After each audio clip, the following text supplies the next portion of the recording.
जी part B start कर दिया जी हमने, रिवीजन क्लास का पार्ट बी स्टार्ट हो गया जी। अच्छा जी, ये क्वेश्चन पढ़ें आप।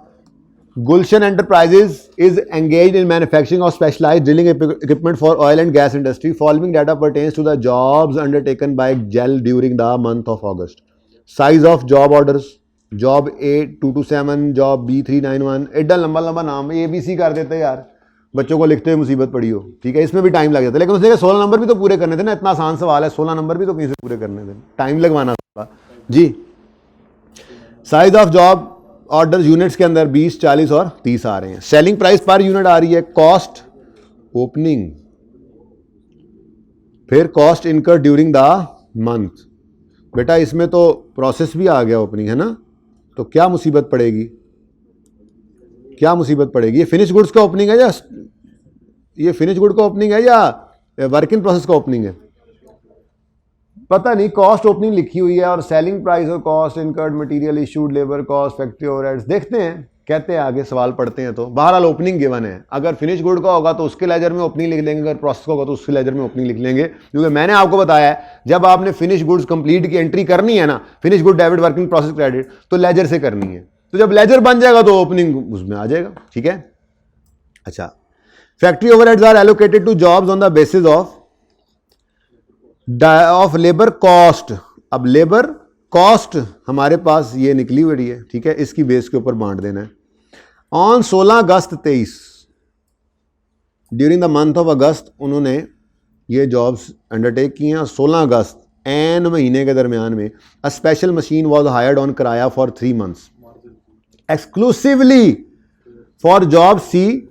इसका मतलब इसका किराया सिर्फ इसका FOH है, क्योंकि जिस पर देखो एक मशीन अलग से सिर्फ जॉब सी के लिए मंगवाई है, तो ये क्या है, डायरेक्ट मटेरियल है, डायरेक्ट लेबर है, लेकिन है तो फैक्ट्री का खर्चा, मशीन मंगवाई उसका किराया, ठीक है। तो जैसे डेप्रिसिएशन, जैसे इलेक्ट्रिसिटी, इसी तरह से रेंट वगैरह, फैक्ट्री रेंट पे हो तो वो FOH होता है ना, तो ये मशीन रेंट पे है FOH, लेकिन कौन सा FOH है, कौन सा, सी का, ठीक है, जॉब सी 528 का। आगे कहता है अ rent of 4.8 was paid in advance. ये मसला था असल में। While the remaining amount of 2.4 will be paid at the end of 3 months period. अच्छा, इसका मतलब 3 महीने के लिए हमने ये जो रेंट पर लिया, इसका टोटल किराया कितना बना, 4.8 प्लस 2.4 कितना बनता है, 4.8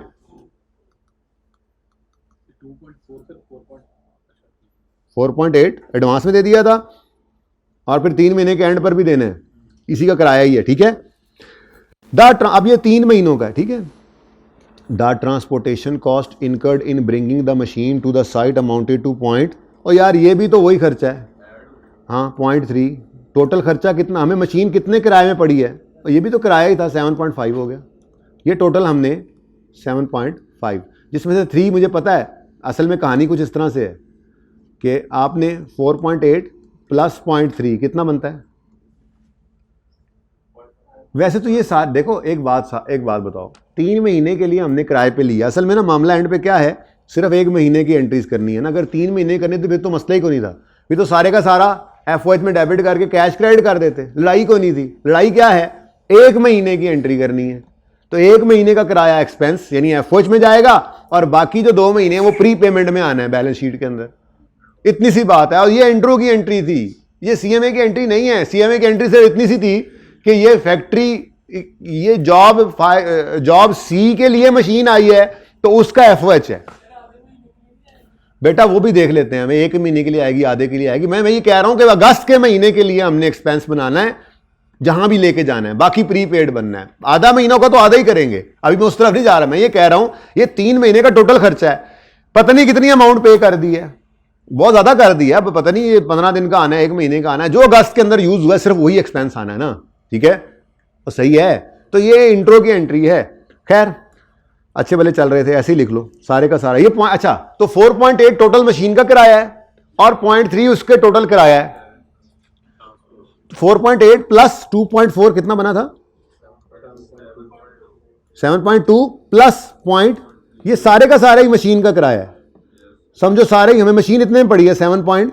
अब ये 3 महीनों का टोटल खर्चा है, ये टोटल खर्चा है 3 महीनों का। इस वजह से जितना हमने यूज किया होगा वो एफओएच में जाएगा, बाकी प्री पेमेंट बनना है, बस इतनी सी बात है। ठीक है, अच्छा जी, अच्छा अब आगे चलते हैं।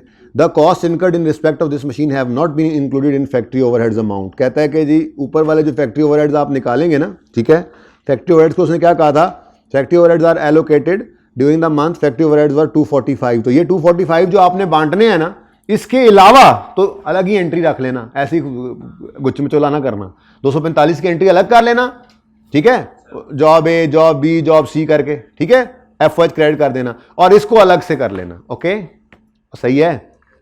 अच्छा, उसके बाद कहता है ये तो हम ये एडजस्टमेंट मैंने सिर्फ करवानी है, बाकी मैं ज़बानी एंट्री सिखाता रहूँगा, ये एडजस्टमेंट करवा दूंगा और अगली भी ज़बानी दिखा दूंगा। फिर कोई मसला होता भी है तो अभी आपकी मेरी एक क्लास और है, आप आके इसका सवाल फिर मुझसे पूछ सकेंगे। थोड़ा टाइम सेव कर लेते हैं इसमें, ठीक है ना। अच्छा, आगे कहता है job A 227 was completed on 25 August. Ledger बना लेना, ठीक है, और सही है। अब इसका मतलब ये cost opening work in process की थी, फिर ड्यूरिंग द ईयर कुछ इसमें वर्क इन प्रोसेस ए में डेबिट होती रही चीज़ें, ठीक है। क्लोजिंग के बारे में तो कुछ भी नहीं बचा, ए का तो कुछ क्लोजिंग नहीं है, ठीक है। जब ए का कोई क्लोजिंग नहीं है तो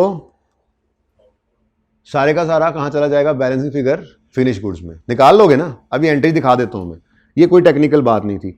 all 20 units were transfer to finish good store. ये 20 जो शुरू हुए थे, ओपनिंग में इतनी कॉस्ट पड़ी थी, इस पीरियड के अंदर मजीद कुछ कॉस्ट इस पर इनकर हुई और उसके बाद ये कंप्लीट होकर फिनिश गुड में चले गए। आगे जी, आगे बताएं। From which 14 were transported to client on 31 August, the remaining 6 were transported on 2 September. 14 sale हो गए और बाकी फिनिश गुड्स की इन्वेंट्री के अंदर पड़े हुए, ठीक है। तो आपने बस लेजर बनाई जाना है, उसमें मसला कोई नहीं होना, आसान काम है, मुश्किल नहीं है। खैर, सवाल किया था घर पे ट्राई? अच्छा, तो शक्ल ऐसी बना के बैठे, पहली बार पढ़ रहे हो? नहीं, अच्छा, कुछ और ही कर दिया था। ऑन 31 अगस्त 23, ये महीने का आखिरी दिन है, 16 यूनिट्स ऑफ बी ये भी कंप्लीट हो गया जी और ट्रांसफर हो गया फिनिश गुड स्टोर में।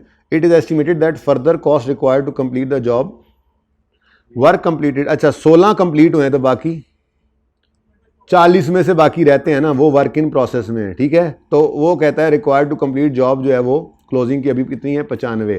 खैर, ये तो टू बी इनकर्ड है, इसको तो छोड़ ही दें, ठीक है।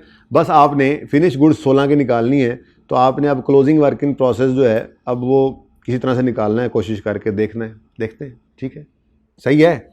उसके बाद कहता है in a fire on 10 August sum of material used on job C 528 having a cost of 18 million was destroyed. 80% उसका जो है वो इंश्योर हुआ था, ये पैसे कैश आ जाएगा और वो क्लेम आ भी गया है, और बाकी जो है वो 1 मिलियन के स्क्रैप पर बिक गया।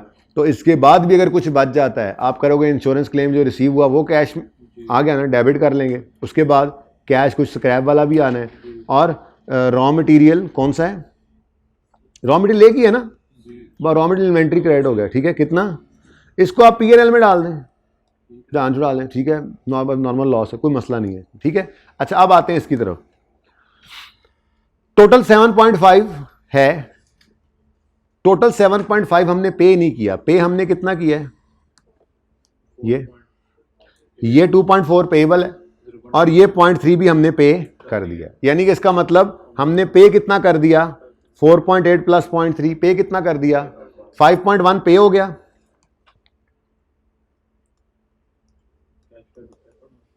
कैश क्रेडिट हो गया 5.1 से। उसके बाद अब एक्सपेंस जो कि एफओएच बनना है, उसमें क्या जाना है, इस पूरे 7.5 को डिवाइड करो 3 से। अब देखते हैं किस दिन आई ये मशीन, ठीक है। ये मशीन आई थी 16 अगस्त को और हम खड़े हैं इस वक्त 31 अगस्त पे, तो 15 दिन इस्तेमाल होगी ना, आधा महीना, तो इंटू 6/12, सॉरी इंटू 0.5।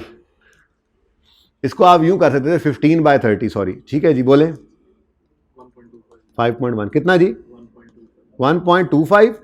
अच्छा, अब बाकी क्या आ गया जी हमारा, ये हमने प्री पे कर दिया, ऐसे ही है, बोलो pre payment, pre paid rent, pre paid expense कह लें, प्री पेड एक्सपेंस नहीं लिखता, बस प्री पेड, बस कितना 3 आई थिंक आई कैप ने ना अपने सोल्यूशन में इनको अलग अलग किया हुआ था, तो अलग अलग करके देखते हैं कितना बनता है। आई कैप का सोल्यूशन मैंने खोला तो हुआ था, इसमें ओपन हो गया मेरे ख्याल, ये रहा, ये देखें आपके पास सोल्यूशन मौजूद है, देखें जरा।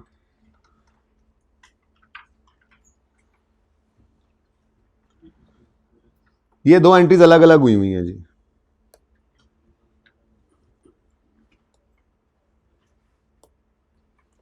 ये देखें जी 7.2, ये तो अंडरलाइन करना था, 7.2 और 0.3 ये अलग अलग पड़े हुए हैं, ठीक है। अब कैश कितना पे किया, 7.2 इसलिए लिया कि हमने एक्सपेंस तो टोटल में से निकालना है ना, ठीक है। पेमेंट सिर्फ कितनी की है, 4.8 और 0.3 कितना बनता है, ये हाईलाइट ही कर लेते हैं,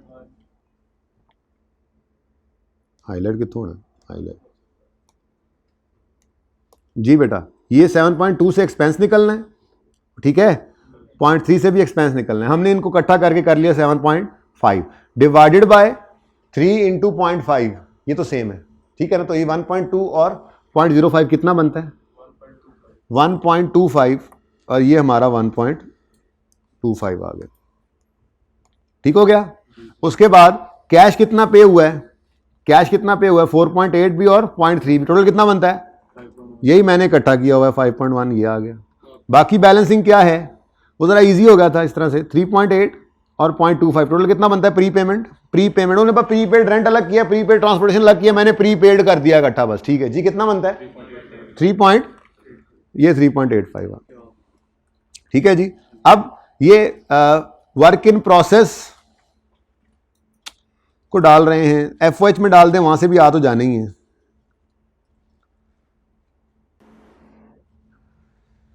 या शायद इसने वर्क इन प्रोसेस में इसको इसलिए डाला हुआ है, देखिए वैसे तो होते आज तक नॉर्मली ये आया नहीं है, या होता है डायरेक्ट मटेरियल या होता है डायरेक्ट लेबर, ठीक है। और उसके बाद जितने भी खर्चे होते हैं वो या इनडायरेक्ट मटेरियल होता है या इनडायरेक्ट लेबर होता है या ओवरहेड्स होते हैं।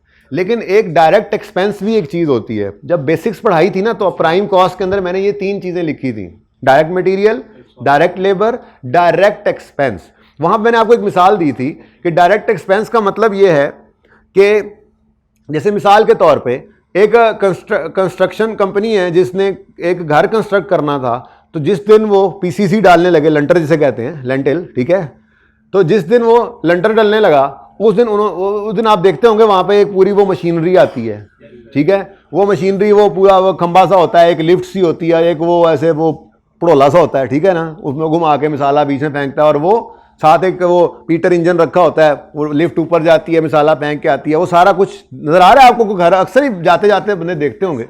अब वो जो कॉन्ट्रैक्टर मंगवाता है ना किराए पे नॉर्मली, तो किराए पे मिसाल के तौर पर किराए पे उसने मंगवाया, वो सारा इक्विपमेंट किराए पे आया, वो रेडियां, वो लिफ्ट, वो पीटर इंजन, वो सारा वो पड़ोला सा, ठीक है, वो सारा कुछ किस पे आया, किराए पे। अब वो किराया जो है ना तो वो डायरेक्ट मटीरियल है ना वो डायरेक्ट लेबर है, लेकिन वो ओवरहेड भी नहीं है ना। क्लियरली बता सकते हैं आपके इस घर के लेंटर के लिए ये 1 दिन के लिए किराए पे आया और उसका 20,000 किराया लगा, तो ये डायरेक्ट एक्सपेंस है, तो उसको वर्क इन प्रोसेस में भी डाला जा सकता है।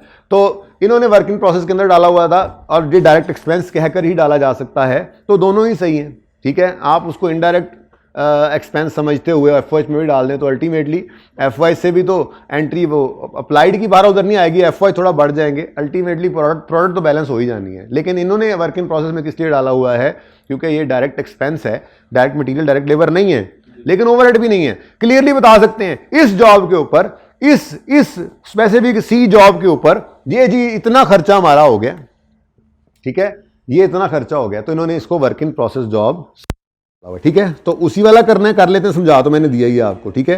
तो वर्क इन प्रोसेस जॉब, ठीक है जी।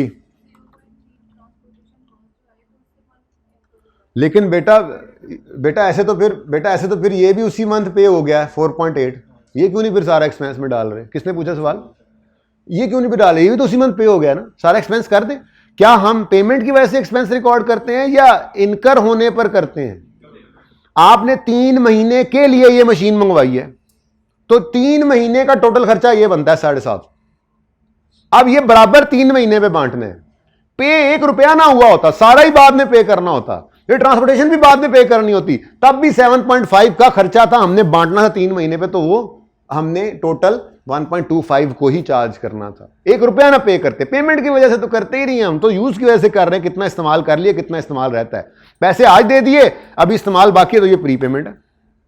ठीक है, तो ये एंट्री मैंने वैसे वर्किंग प्रोसेस में की होगी, जो मैंने आपको सोल्यूशन बनाना शुरू किया हुआ था, उन वो कितने पे पता नहीं, इसमें ये यहां पे मैंने पढ़ना शुरू कर दिया ना इसको जी। ये देखें वर्क इन प्रोसेस, क्योंकि ये क्या है, ये रेंट एंड ट्रांसपोर्टेशन बेसिकली ये क्या है, ये एक डायरेक्ट एक्सपेंस है।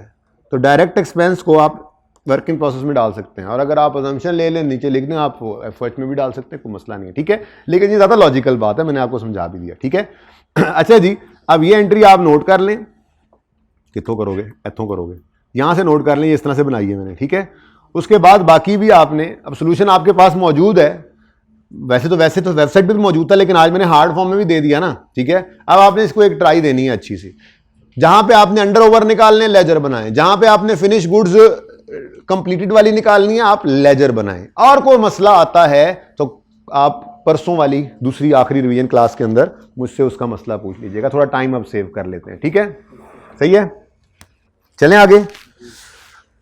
अच्छा जी, अब अगला मशवरा आपसे ये करना है कि रेलेवेंट कॉस्टिंग तो मैंने करना ही है, लेकिन उससे पहले कुछ फ्रीक्वेंटली कुछ एडजस्टमेंट्स आती हैं, जैसे मटेरियल है उसके अंदर वेस्टेज ने आना ही आना है, जैसे लेबर है उसके अंदर, तो ये कुछ एडजस्टमेंट्स भी हैं। अगर आप कहें तो पहले ये डिस्कस कर लें सारी, उसके बाद फिर आगे बढ़ें, या पहले रेलेवेंट कॉस्टिंग पे आ जाए। रेलेवेंट कॉस्टिंग वाले हाथ खड़ा करें, और जो प्रॉब्लम्स इश्यूज आते हैं रूटीन में हर सवाल में वो पहले कर लें, वो हाथ खड़ा करें। करना दोनों ही है, तो फिर ये पहले कर लेते हैं। ज़्यादा वैसे रेलेवेंट कॉस्टिंग वाले हैं, मेरा दिल भी कर रहा है कि चलो ऐसा कर लेते हैं। वैसे टोटल में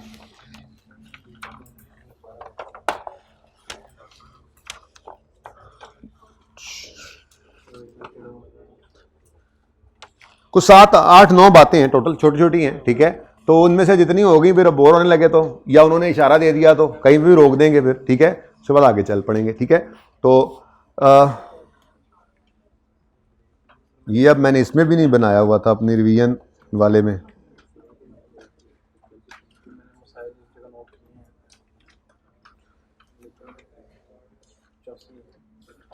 ये सारा कुछ करना है अभी आपने, और किया हुआ है।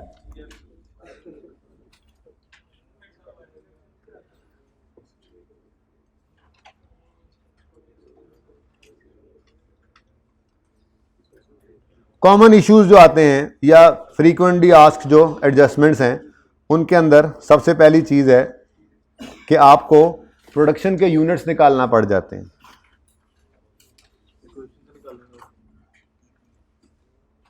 कैलकुलेशन ऑफ, ये भी मैं यहीं पे ना बना लूँ, बोर्ड की तरफ नहीं जाता। कैलकुलेशन ऑफ प्रोडक्शन यूनिट्स, ज़रा ये है कि कल फिर रिवाइज हो जाएगा, यहाँ पे होगा तो वैसे बोर्ड वाला भी आ जाएगा, लेकिन चलो यहीं पे कर। कैलकुलेशन ऑफ प्रोडक्शन यूनिट्स, बच्चों ये ना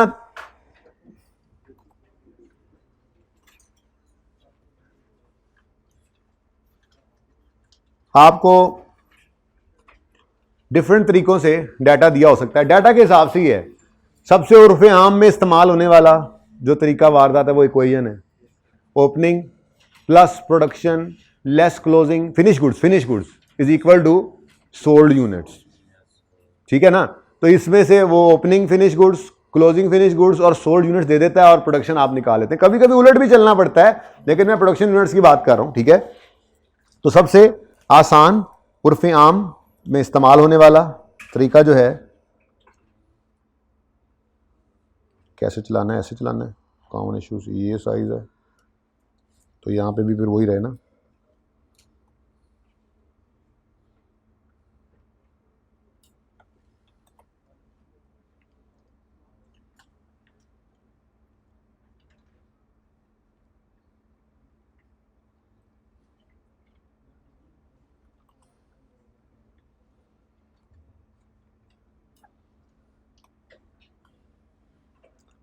चलें जी, अच्छा जी, अब ये नॉर्मली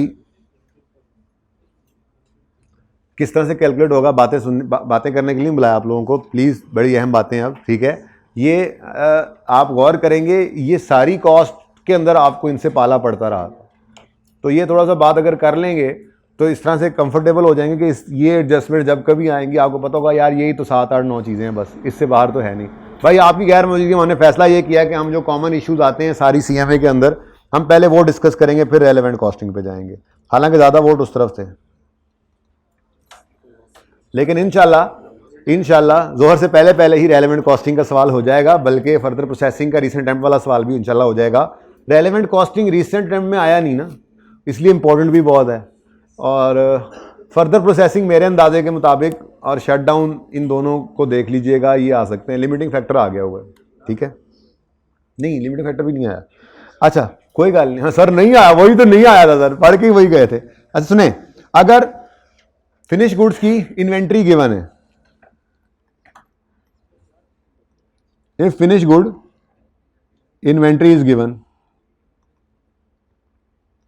तो बच्चों बताओ अगर फिनिश गुड इन्वेंट्री गिवन हो तो प्रोडक्शन यूनिट्स आप कैसे निकालते हैं, कौन सी इक्वेशन से? Opening stock of finish goods units के अंदर ऐसे ही होता है ना, प्लस इक्वेशन तो ये है, plus production units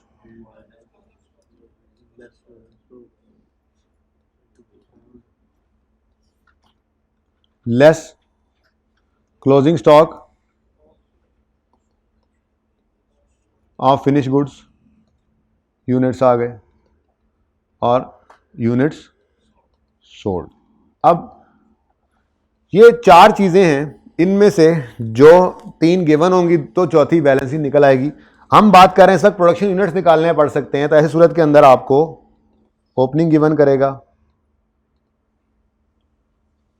closing given करेगा, सोल्ड यूनिट्स गिवन करेगा, और ये आप क्या कर लेंगे, कैलकुलेट। एक तो ये तरीका हो गया, 3 तरह से इसने आना है। जरा मैं अपने बॉर्डर्स को देख लूँ ना, मेरे बॉर्डर्स क्या हैं, नो बॉर्डर्स। अच्छा, उसके बाद जो दूसरा तरीका है, वो दूसरा तरीका है आपको रिजेक्शन का रेट दे देता होता था, याद है कि जी मिसाल, और सवाल के अंदर गुड यूनिट्स होते थे, याद आ रही होंगी बातें, नहीं तो इसीलिए तो बुलाया आपको, ठीक है। फिनिश गुड्स वो कहता था मिसाल के तौर पे 20,000 यूनिट्स चाहिए हमें, ठीक है, और रिजेक्शन या लॉस यूनिट्स आ जाते थे जी 5% तो रिजेक्ट हो जाते हैं, तो फिर हमें बनाने तो प्रोडक्शन तो ज़्यादा करनी पड़ेगी ना, ताकि 5% लॉस होकर। तो दूसरा तरीका जो है वो होता था जी, अगर इफ रिजेक्शन या loss rate, rejection rate is rejection rate of finish goods is given in question. तो हमारी इक्वेशन हुआ करती थी, हमें गुड यूनिट्स जो रिक्वायर्ड होते हैं,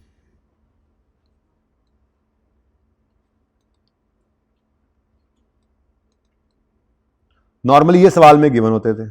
उसके बाद रिजेक्शन की परसेंटेज, ये भी नॉर्मली गिवन होती है, और हमें चाहिए होते थे प्रोडक्शन यूनिट्स कितने हमने बनाने हैं, ठीक है, तो टोटल प्रोडक्शन यूनिट्स रिक्वायर्ड, ठीक है जी। जिसको ये हमारी इक्वेशन थी, इसको हम इनपुट कहते थे, इसको आउटपुट, याद है कुछ, इसको ऐसे भी कह सकते हैं ना, इसको वैसे ही मैं जरा लिख रहा हूं, जिसको हम कहा करते थे आउटपुट, ये लॉस परसेंटेज और ये इनपुट। हमारी मशहूर यही वर्किंग थी, यही तो आगे मटेरियल में भी लेबर में भी इसी को यूज करते थे। बस मटेरियल लेबर के अंदर ये हो जाता है कि कभी कभी 2 रेट्स दे देता है वो 2 रेट्स, वो जुगाड़ की बजाय, पूरी बात आज करेंगे 2 दफा करके, फिर जुगाड़ बाद में ट्राई कर लेना आप, मैं तो समझा रहा हूं ना आज चीजें, ठीक है। तो नॉर्मली क्या होता था जी, हमें गुड यूनिट्स की फिगर जो है ये गिवन होती है और रिजेक्शन रेट भी गिवन होता है, और हम प्रोडक्शन के यूनिट्स जो हैं वो निकाल लेते हैं, ये हम कैलकुलेट कर लेते हैं। इसकी छोटी सी एग्जांपल भी कर लें, मेरे ख्याल में इसको इधर ले जाते हैं। तीसरा EOQ वाला है, उसमें तो बस सिर्फ फॉर्मेट बनाना है, वो तो आपको पता है। प्रोडक्शन के यूनिट्स ही निकालते थे EOQ में, वही कह रहा हूँ, याद करवाऊंगा आज इंशाल्लाह।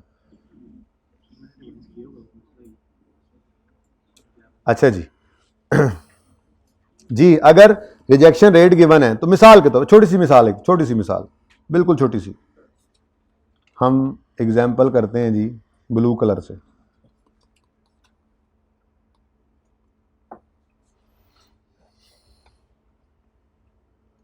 हमारी डिमांड है मिसाल के तौर पे 100,000 यूनिट्स की,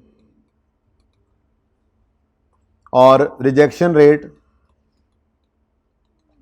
कितना का 4% कर लो, रिजेक्शन रेट इज़ 4%, और रिक्वायरमेंट है प्रोडक्शन यूनिट्स निकाल दो। जल्दी करो जी, आप ट्राई करो, यहाँ पे सोल्यूशन अभी करता हूँ मैं, बस अब काम आपका शुरू है। वो तो मैंने प्लान में नहीं था ना, इसलिए मैं उस तरह से करवा गया, सारा कुछ करवा गया। अब तो आपने करना है जो करना है, मैं तो बस ऐसे, अब मैं तो बस ऐसे बस करना है, उड़ना तो आप लोगों ने।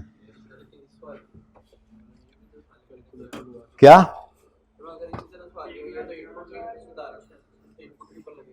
भाई? नहीं, गुड यूनिट्स दिए होते थे, गुड यूनिट्स दिए होते थे और इनपुट नहीं पता, ये तो मसला होता था। हम यूं करते थे, मैं बताता हूं, हमें चाहिए कितने यूनिट्स, 1 लाख, हमें 1 लाख यूनिट्स चाहिए, ये आउटपुट है, प्लस 4% लॉस हो जाता है, खामोश हो तो ऑफ, इनपुट होता है, और उसको एक्स अज्यूम कर लेते थे हम। ये हमारी मशहूर ज़माना इक्वेशन थी, तो इसको सॉल्व कर लेते हैं। 1 lakh plus 0.04 x is equal to X, तो x हम निकाला करते थे 100,000 डिवाइडेड बाय ये 0.04 जाके माइनस होता था तो 0.96 बन जाता था, तो जाके डिवाइड हो जाता था, ठीक है, 0.96। डायरेक्ट कैलकुलेटर पे करेंगे हम तो, ठीक है। कितने आ गए?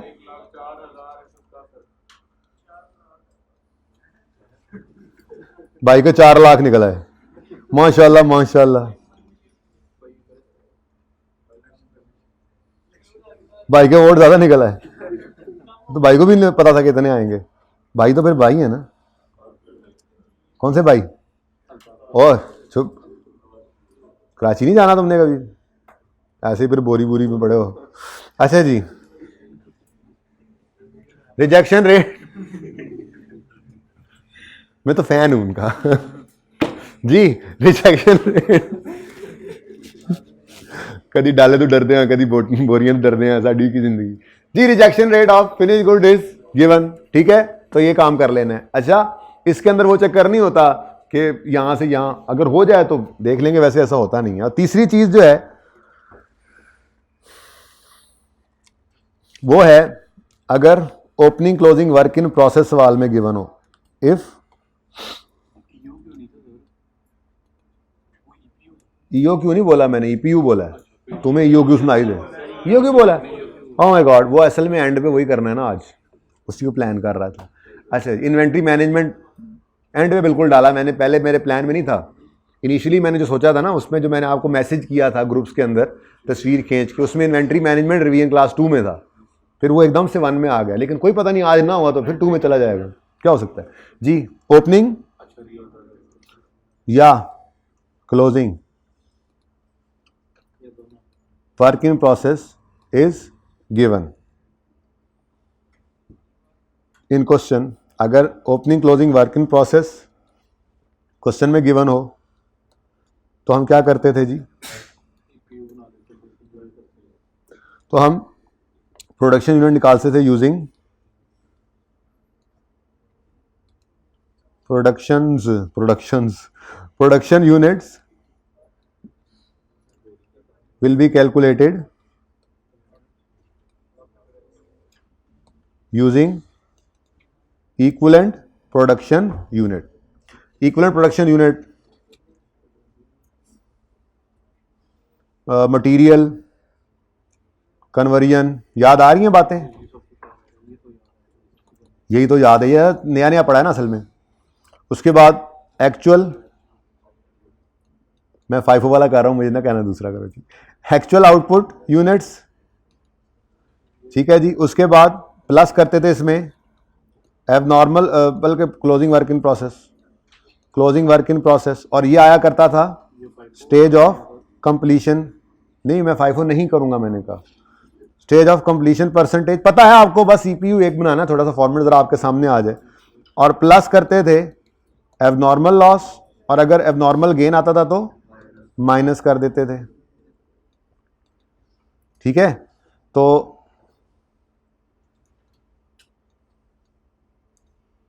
और ये आया करता था स्टेज ऑफ इंस्पेक्शन के हिसाब से, याद है?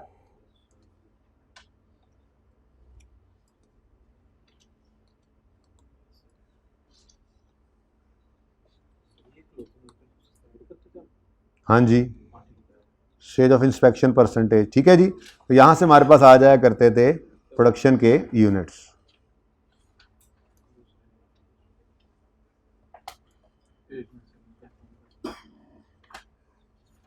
भाई कंफर्म कर रहे हैं कुछ, पता नहीं क्या कंफर्म कर रहे हैं, हमें भी बता दें। भाई कह रहे हैं क्लोजिंग वर्किंग प्रोसेस ऐड होता था, मैं कंफर्म कर लूं, मुझे याद नहीं। अच्छा, ऐड ही होता था, भाई ने कहा जी ऐड होता है। ये भी भाई है ना हमारे, प्रोडक्शन यूनिट्स।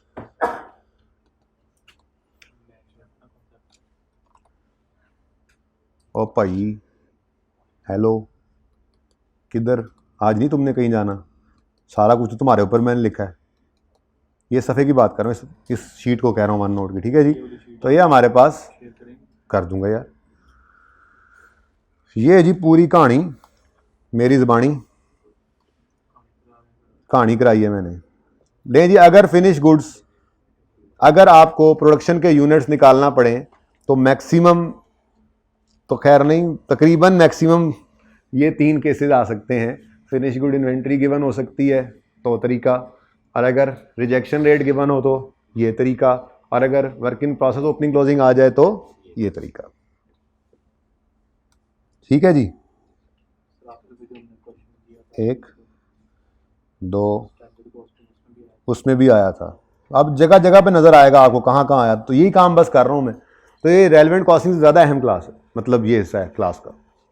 रेलेवेंट कॉस्टिंग तो आपको आती है, वो सिर्फ मैंने आपके सामने टेबल रखने हैं, थोड़ा रिवाइज करना है, और एक ज़बरदस्त सवाल जो बचाया हुआ था वो कर लेना है। उसमें सारी रेलेवेंट कॉस्टिंग आपकी इंशाल्लाह रिवाइज हो जानी है, इल्ला माशाल्लाह कोई एडजस्टमेंट बच जाए तो बच जाए, नहीं बचेगी, कुछ नहीं बचेगा उसमें। बड़ा कम्प्रिहेंसिव सवाल है, चाहे घंटा लग जाए, कर लेंगे आराम से इसको। जी चलें आगे। अच्छा जी, उसके बाद मटेरियल, लेबर, ओवरहेड्स, इनकी बात थोड़ी सी कर लेते हैं। भाई जब हो जाए ना 1.25 घंटा तो मुझे बताना, अभी नहीं हुआ बह ना जावा, उधर तो गया नहीं मैं, प्लान से उधर जानदा, लेकिन ये सही है ना, ज़रा फिर ये इजी है, फिर सबके साथ शेयर कर देना, इजी हो जाएगा। Number 2,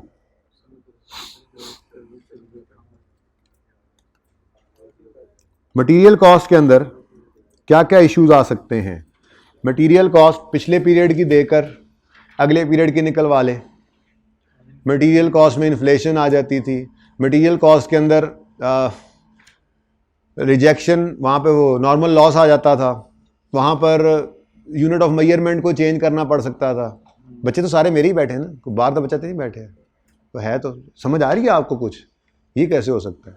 how it is possible, is impossible. Impossible तो सही इंग्लिश होती है ना, हमें तो वो आती नहीं है जी। अच्छा, मटेरियल कॉस्ट निकलती कैसे है, जरा फार्मूला बता दो, बुनियादी फार्मूला, मटेरियल कॉस्ट कैसे निकलती है? मटेरियल कॉस्ट कैसे निकलती है? क्वांटिटी अगर मिसाल के तौर पे 1 यूनिट बनाने के लिए 2 किलो लगते हैं तो फिर कैसे निकलती है? 2 kilo per unit into number of units into rupees rate जो है, ठीक है। तो मटेरियल कॉस्ट का फॉर्मूला पहले लिखते हैं ना, फिर देखते हैं इसके अंदर क्या क्या मसले मसाइल आ सकते हैं, ठीक है।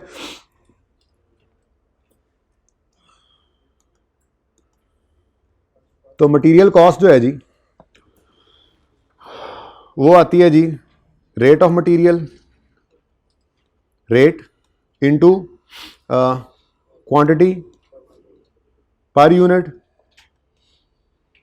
इनटू, ये तो आ जाता था ना हमारे पास एक यूनिट का, उसके बाद जितने प्रोडक्शन यूनिट्स हैं। प्रोडक्शन यूनिट कैसे निकल सकते हैं?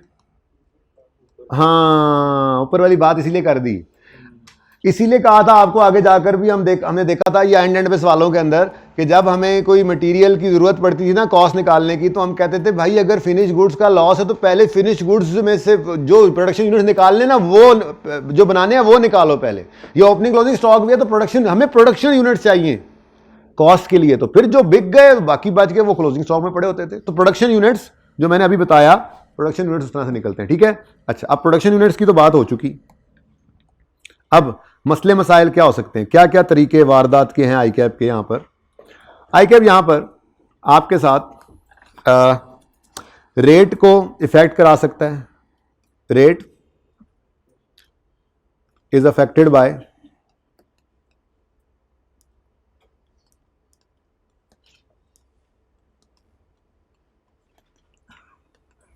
जी, किससे इफेक्ट हो सकता है रेट?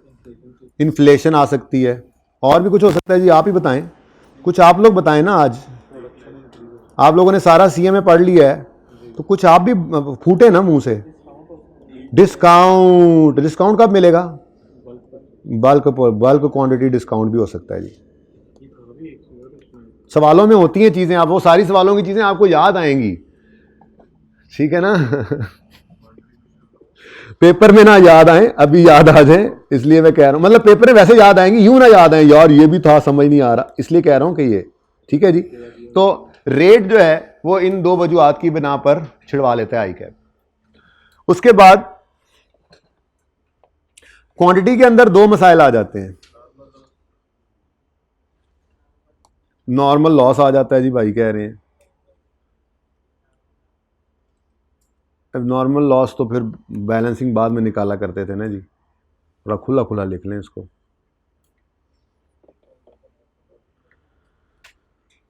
अच्छा जी, क्वांटिटी पर यूनिट के अंदर दो मसाइल आ सकते हैं जी। इसके अंदर कभी कभी वो यूनिट ऑफ मेजरमेंट में छेड़खानी कर लेता था। जैसे मिसाल के तौर पे आपको कन्वर्जन करनी पड़े ऑफ यूनिट ऑफ मेजरमेंट की जी, लीटर को किलो में, मिलीलीटर को लीटर में, मिलीग्राम को ग्राम में, ग्राम को किलोग्राम में, मीटर को सेंटीमीटर को मीटर में, ठीक है। इस तरह की कन्वर्जन करनी पड़ सकती है। आपने बस ये देखना है कि प्रोडक्ट के ऊपर किस तरह से लगता है रेट। किलो में लगता है तो रेट भी किलो में होना चाहिए। अब अगर उसने दे दिया हमें कि जी 2 किलो लगता है और एक 250 ग्राम पर 250 ग्राम इतने रुपए का है, तो फिर फंस गए ना। रेट 250 ग्राम, रेट ग्राम में दे दे और रिक्वायरमेंट हो हमारी मटेरियल की किलो में, तो ये भी एक मसला हो सकता है। तो ये तो बहुत आसान काम है। आप ग्राम्स को, ये किया था हमने एक क्लास के अंदर, ये मैंने लिखा भी था। ग्राम्स को अगर नो सर ना करो यार, किलोग्राम में करना हो तो एक ग्राम में कितने, एक किलोग्राम में कितने ग्राम्स होते हैं? 1000 ग्राम्स होते हैं। तो आपका जितने ग्राम्स गिवन होंगे आप उसको 1000 से डिवाइड कर लेना, तो जो आपका आंसर आएगा वो केजीज में कन्वर्ट हो जाएगा। याद आया कुछ? ग्राम्स पर यूनिट गिवन होंगे, आप उसको ये काम जितने ग्राम्स गिवन हो वो कर लो तो केजीज पर यूनिट आ जाएगा। ऐसे ही मिसाल के तौर पे मिलीलीटर है, ये नॉर्मल मशहूर यही है। ग्राम्स से किलोग्राम, मिलीलीटर से लीटर और सेंटीमीटर से मीटर। इसके अलावा कोई है नहीं, को आ जाए तो फिर ताड़ी किस्मत है, हूँ इन्नी की मैनू भी आंदी है वाली कन्वर्जन, ठीक है ना। अब बाकी को आपको वो दे देगा फिर कन्वर्जन, अगर कोई डिफरेंट कोई चीज़ होगी ना, कोई हट के होगी तरतीब से। ये तो नॉर्मल जो यूज़ होते हैं वो आपको इतना पता होना चाहिए। तो कोई डिफरेंट चीज़ अगर आ जाएगी, वो हट के बिल्कुल को मेजरमेंट चीज़ आ जाएगी, तो वो फिर उसकी बेसिस भी बता देगा आपको, ठीक है। एडा मैं बटन खोल के जेड़ा पढ़ा रहे हैं दसिया नहीं तुसी मैनू, बस अस्तगफिरुल्लाह। ये भाई ने ना माइक लगाते हुए ये थोड़ी सी बदमाशी करा दी थी मुझसे। ओके जी बेटा, क्या कह रहा है? Unit of measurement, conversion of unit of measurement, unit of measurement, unit of measurement. अच्छा जी, मिली लीटर, 1 लीटर में कितने मिली ml कितने होते हैं? ये आम तौर पे ना पता है ना आपको, 250 ml बोतल लेने जाते हैं, वो बड़ी महंगी होगी, उस दिन मैं लेने का, मैं कहा बड़े से बाहर गया खुद लेने, तो मिली लीटर 250 ml जी, 250 ml, हाफ लीटर 500 ml, पूरा लीटर फिर 1000 ml, ठीक है। तो 1000 ml 150 ml लिखा होता है आपकी 1.5 लीटर की बोतल पे, ये चीज़ें आपको पता है ना, ठीक है। तो अगर आपको सवाल के अंदर मिली लीटर दे देगा तो आप उस मिली लीटर को 1000 से डिवाइड कर देंगे, तो आपके पास क्या आ जाएगा? Litres per unit. और किलो से लीटरों वाली बात और थी, वो तो डिफरेंट चीज़ थी, उस सवाल में से बताया भी हुआ था कि आपका 1 लीटर जो वेस्ट है वो 0.7 kg में कन्वर्ट, यानी मैंने कहा तो सूख जाता होगा, खुश्क हो जाता होगा, तो हल्का हो जाता होगा, कुछ तरह से था, या किलो लीटर, वो तो अलग चीज़ है, वो नॉर्मल, वो तो एबनॉर्मल सा केस था, वो उन्होंने बता दिया था खुद, ठीक है। उसके बाद और तीसरा कौन सा बताया आपको? सेंटीमीटर को मीटर में, एक, हाँ ये थोड़ा सा भूल जाता है मुझे भी, किसी को पता है जी 1 मीटर में कितने सेंटीमीटर? 100 सेंटीमीटर होते हैं जी। चलो सेंटीमीटर को डिवाइड करें 100 से, तो ये आ जाएगा मीटर पर यूनिट, ठीक है जी। ये मसला हो सकता है जी। दूसरा मसला क्या हो सकता है जी? वो बड़ा मसला है, वो आपका मशहूर ज़माना मसला है जी, लॉसों लूसों वाला जी। बेटा बोलो बेटा, वो आप किसी प्रॉपर्टी डीलर से पूछ लेना, मुझे नहीं पता। शरारतें ना करो, मैं छेड़खानी करता हूँ, पहले मुझे रट्टा मेरा कमजोर है, पता भी है, मैं नया नया पढ़ाता हूँ। भाई ऑनलाइन वाले बच्चों ने जूम मीटिंग में कहा सर आप ये क्यों कहते हैं नया नया पढ़ाते हैं? वैसे एक तो कुछ बच्चों ने कहा इससे बड़ा फायदा होगा सर, आप कहते थे यार मैं नया पढ़ा रहा हूँ, देख लेना, मेहनत कर लेना। हमने खूब मेहनत कर ली, इससे बड़ा फायदा हो गया हमें, हमने खूब टिका के मेहनत की। मैं कहा यार मैं चाहता भी यही था, रिस्क ऐसे ही कवर करना था ना, मैंने अपनी मेहनत करनी थी, लेकिन उसके अलावा आप करते रहे मेहनत, तो आपको त्राना भी था, डराना भी था, तो डरा के त्रा के आपको पढ़ा तो लिया ना है जी। असल तो मकसद पूरा होना चाहिए है। ये तुम्हारे दिमाग में नहीं है कि तुम हो, तुम सामने हो, तुम्हें तसल्ली पता नहीं क्यों हो जाती है वैसे ही। अच्छा जी, खैर मैं तो अपनी तसल्ली करके ही छड़ांगा जी बेटा। बाकी फिर मटेरियल लॉस भी आ सकता है, वेस्टेज, मटेरियल लॉस, वो वेस्टेज वगैरह परसेंटेज आती थी। अब ये दो तरह के होते थे मामला, ठीक है जी। अब वो अकेला वेस्टेज का रेट भी दे देता था, कभी कभी डबल भी आ जाते थे। तो अगर तो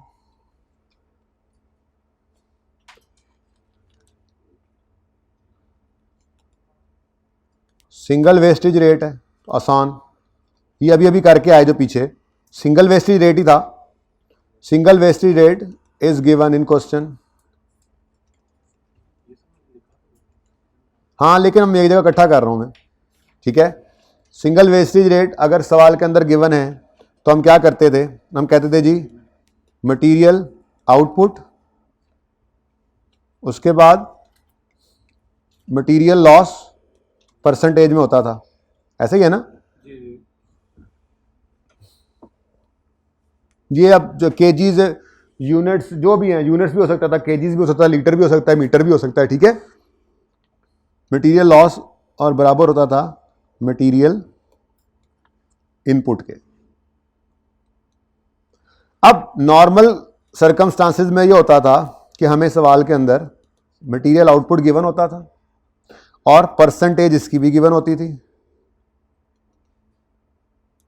परसेंटेज गिवन, और हमने इसको कैलकुलेट कर लेना होता था। और ये बिल्कुल ऐसे ही होना है जैसे अभी मैं ऊपर फिनिश गुड्स का करवा के आया, ठीक है मेरे ख्याल में। और ये खामोशी केस में हम कहते थे नॉर्मली ये परसेंटेज होती है इनपुट की। याद आ रही हैं कुछ बातें? खामोश होता था, याद आ रही हैं बातें? ये वो जमाना था जब तक हमने वो डबल वाला एक सवाल किया नहीं था, लेकिन पहली बार वो डबल वाला सवाल करने में पूरा दिन लगा दिया था हमने, उसके बाद फिर वो बार बार आता रहा, फिर अल्टीमेटली हम शॉर्टकट पे भी पहुंच गए थे, लेकिन असल में ये था, ठीक है ना, असल ये काम शुरू किया था हमने। तो ये सिंपल है, ठीक है, गिवन है, नॉर्मली खामोश हो तो इनपुट और खुद कह दे आउटपुट, फिर तो जिंदगी आसान हो जाती है, ठीक है ना, सही है। मसला कहां आता था? मसला आता था जब two wastage rates are, two wastage rates are given in question. गल वध नहीं गई थोड़ी जी?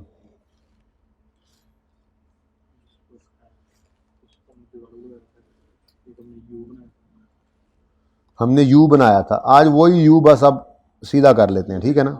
मतलब आज वो यू सीधा मतलब करने का ये है कि उस यू को आज हम 2 लाइनों में बस लिख लें ताकि हमारी एक तरतीब बन जाए जी। अब 2 होते थे जी मामलात, 2 रेट्स होते थे। एक होता था करंट रेट, पहले तो ये फॉर्मूला लिखो ना, फॉर्मूला तो ये होता था material output plus material loss is equal to material input. यही है इक्वेशन यही है। इसको ऊपर 2 बार करते थे हम, 2 बार करते थे। पहले हम कहते थे जी करंट के लिए, यार एक काम कर लेते हैं,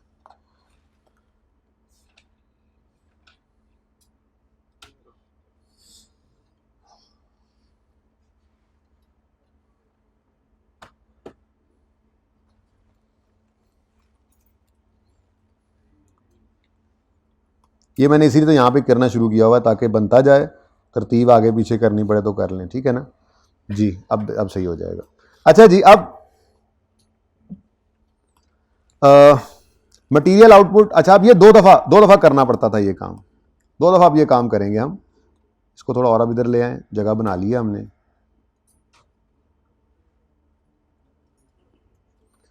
जी बच्चों, एक बार करंट के लिए ये काम करते थे, ब्लू से चल रहा है काम, करंट के लिए नहीं, ब्लू नजर तो सही आ रहा है ना। अब करंट जो होता था उसके अंदर आपको मामला ये होता था, आपको कैलकुलेट ये करना पड़ता था, और ये नॉर्मली आपको परसेंटेज गिवन होती थी, गिवन परसेंटेज के अंदर होता था, और ये भी नॉर्मली गिवन होता था। अब यहां से आप इसको करते थे कैलकुलेट, कैलकुलेट करके इसको यहां पर आप यूज कर लेते थे, इसको कॉपी कर लेते थे। यही शॉर्ट, इसकी मैं एग्जांपल भी करवाता हूँ, ये जरा थोड़ा सा भूला होगा आपको, ठीक है। तो रिवाइज्ड जब आता था, न्यू या रिवाइज्ड,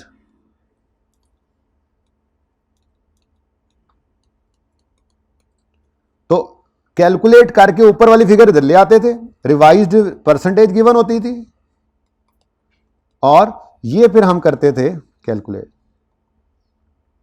ये कहानी होती थी, याद आया कुछ?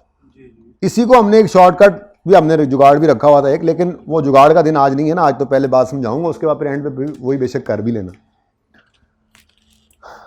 एक छोटी सी बात और कर लूं, फिर जहां पे जो जगह बचेगी वहां पे एग्जांपल फिट करते हैं, ठीक है ना। छोटी सी बात ये कर लेते हैं, मटेरियल कॉस्ट के साथ एक और छेड़खानी कभी कभी कर लेता था, ये भी कुछ सवालों में हमने देखा था कि आपको प्रीवियस पीरियड की मटेरियल कॉस्ट दे देता था,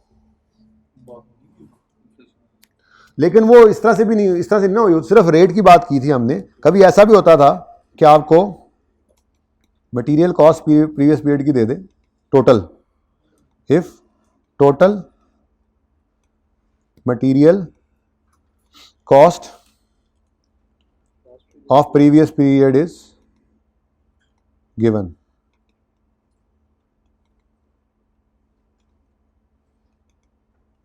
तो आप क्या करते थे, क्या करते थे, कुछ याद है? पुराने पीरियड के यूनिट्स भी गिवन होते थे, आप पुरानी कॉस्ट को पुराने पीरियड के यूनिट्स के साथ डिवाइड करते थे, पर यूनिट कॉस्ट निकल आती थी, उसको मल्टीप्लाई कर देते थे नए वाले यूनिट से, और अगर कोई इन्फ्लेशन होती थी तो इन्फ्लेशन भी आ जाती थी, ठीक है। यूं कर लें, ऐसे हम करते थे। ओल्ड मटेरियल की कॉस्ट, ओल्ड मटेरियल मतलब old cost of material, old cost of material से को डिवाइड करते थे ओल्ड यूनिट्स के साथ, ओल्ड प्रोडक्शन यूनिट्स।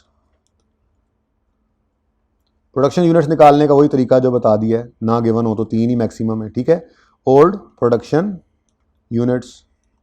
अब ये काम की चीज़ थी ना रेलेवेंट कॉस्टिंग से, रेलेवेंट कॉस्टिंग तो आपको आती है, काम की चीज़ ना सीखना, इनटू नहीं, into new production units.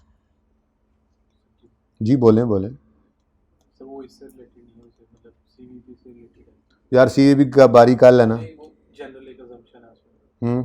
Sir उसमें आपने कहा है कि वो अगर प्रोडक्शन यूनिट इंक्रीज भी हो, नहीं बल्कि उसमें क्वेश्चन अगर साइलेंट हो तो उसको बढ़ाना नहीं है किसी भी चीज़ को। अच्छा, तो मैं यही कह रहा हूँ कि वो बताएगा तो करेंगे ना, ये तो मैंने एग्जांपल दी है कि मटेरियल कॉस्ट देगा, उसके बाद कहेगा पिछले पीरियड के अंदर 10,000 यूनिट्स बने थे, इस दफ़ा हम प्लान कर रहे हैं 12,000 यूनिट्स बनाएंगे, तो कॉस्ट कैसे निकालें, और कुछ नहीं बताया हुआ, तो उस ओल्ड कॉस्ट को ओल्ड यूनिट से मल्टीप्लाई कर दें। एक और तरीका भी था, वो तरीका ये था कि आपको ओल्ड मटेरियल कॉस्ट देकर परसेंटेजेस दे देता था, आप सारा कुछ ही परसेंटेजेस में कर लेते थे। जैसे आप कहते थे जी प्रोडक्शन वॉल्यूम की परसेंटेज और साथ ही इन्फ्लेशन की परसेंटेज, तो ये कुछ बातें थी, ठीक है। अब इसमें से मैं सिर्फ एक की एग्जांपल करवाने में इंटरेस्टेड हूँ, इसकी तो ये छोटी सी एग्जांपल मैं यहाँ बना लेता हूँ, इसमें कोई क्वेश्चन है तो पूछें। मटेरियल से रिलेटेड बस यही मेरे जहन के अंदर हैं जो प्रॉब्लम्स तकरीबन हर सवाल में आपको, हर दूसरे सवाल में इनसे ये प्रॉब्लम्स ही मिल रही होती हैं, ठीक है। तो मटेरियल की कॉस्ट मिस कर देता है, वैसे निकाल के हम चल सकते हैं। इन्फ्लेशन सिर्फ रेट पर दे दे, बाकी चीज़ें अलग से हों वो अलग चीज़ें भी ले लेंगे। यूनिट ऑफ मेजरमेंट आ सकता है, और मशहूर ज़माना जो हर सवाल में आपको तकरीबन मिल जाता था, वेस्टेज लॉस, ठीक है, ये लॉस के यूनिट्स। और इसमें भी सबसे जो टेक्निकल था वो था ये वाला, तो इसकी एग्जांपल यहाँ पे कुछ थोड़ी सी जगह बची है, यहाँ पे मैं करवा देता हूँ आपको।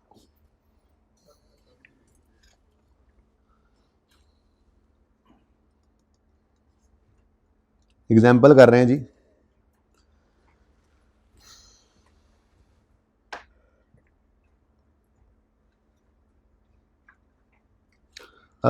मटेरियल कॉस्ट मिसाल के तौर पे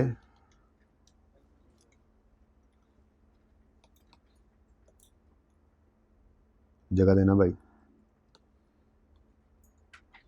ऐसी को फिगर अज्यूम कर लें 720 रुपये, 720।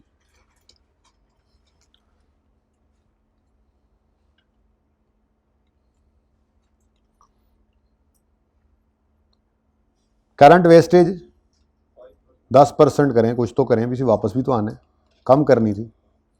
हम रिवाइज कर, ज़्यादा नॉर्मली केसेस बनते थे, ये 10% वेस्टेज है, ये काम करेंगे तो ये 3, 4, 5% पे आ जाएगी, तो करंट वेस्टेज 10% है, रिवाइज को 3% कर लें, रिवाइज वेस्टेज।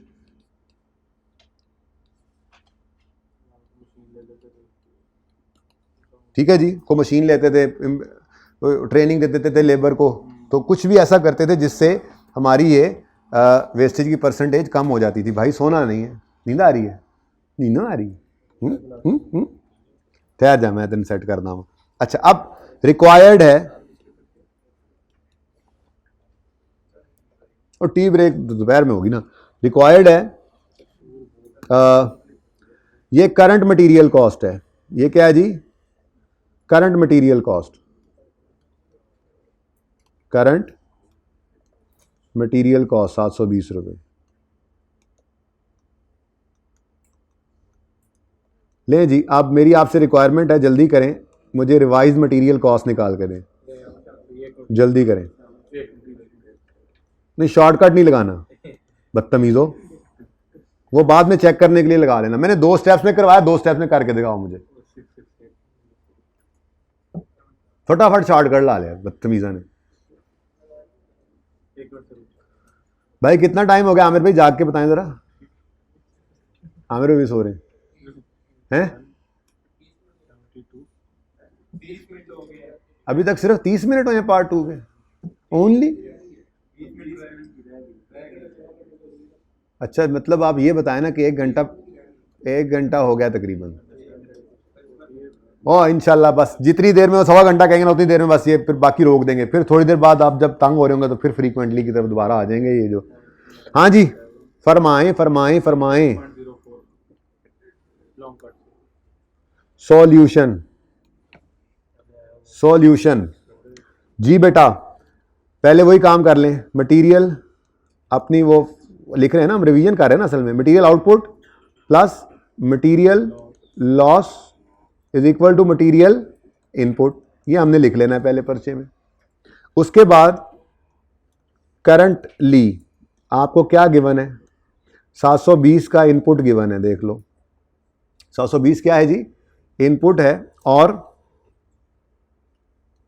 मटेरियल लॉस की परसेंटेज है 10% ऑफ 720। याद है ना, ये डायरेक्ट निकल आती थी आसानी से, हम कहते थे लो ये तो आसान हो गया, और ये हमें पता नहीं होता था,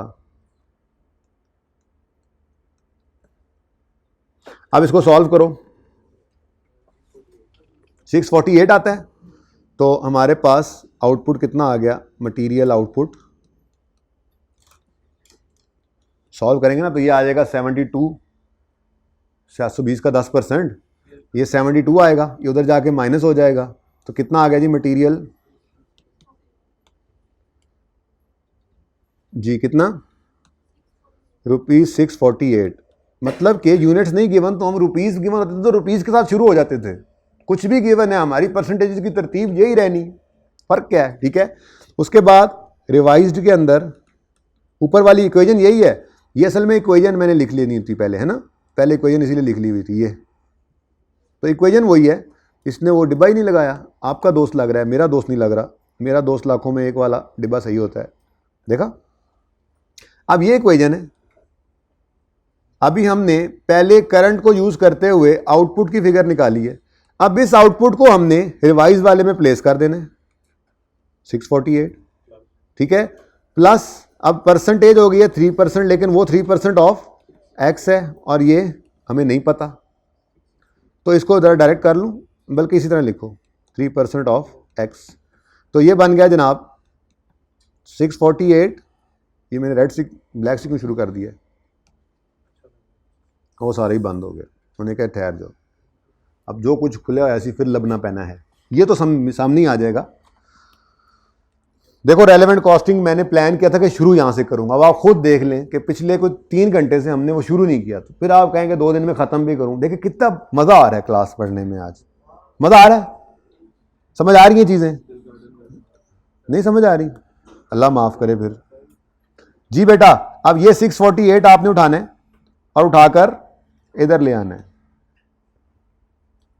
ठीक है, लें जी 648 plus 3% of x is equal to x, अब 648 इधर ही रहा, ये 0.03 x हो गया, अब इसको डायरेक्ट सॉल्व कर लें, x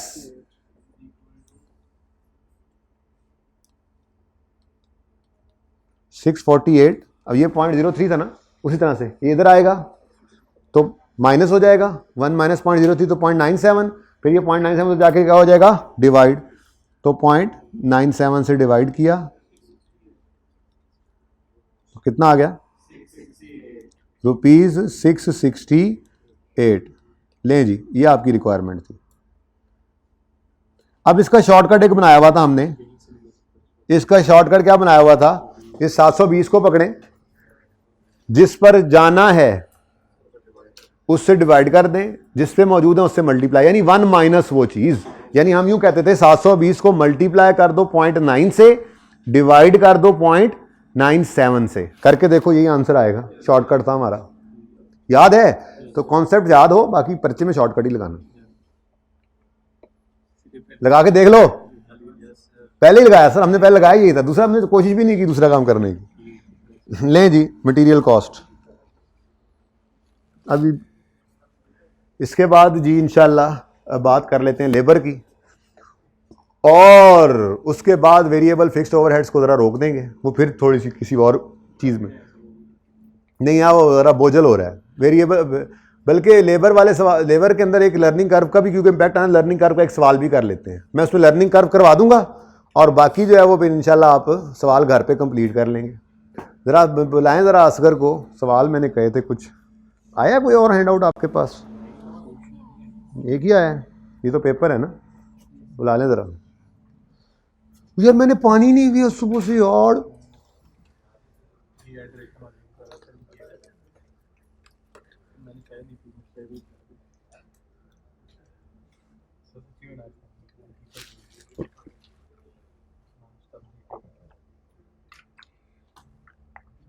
हम पेंडू लोग हैं, हम तो सपहर के अंदर चाय पीते हैं, तो पिला दूंगा सपहर में, सपहर तक रुको तो सही।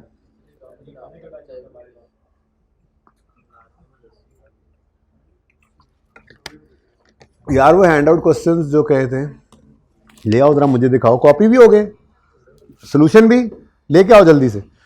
अच्छा जी, अच्छा अब ये कुछ फायदा नहीं है, ये सारा कुछ मैंने यहाँ लिखा हूँ वहां पे पहुंचा दिया है,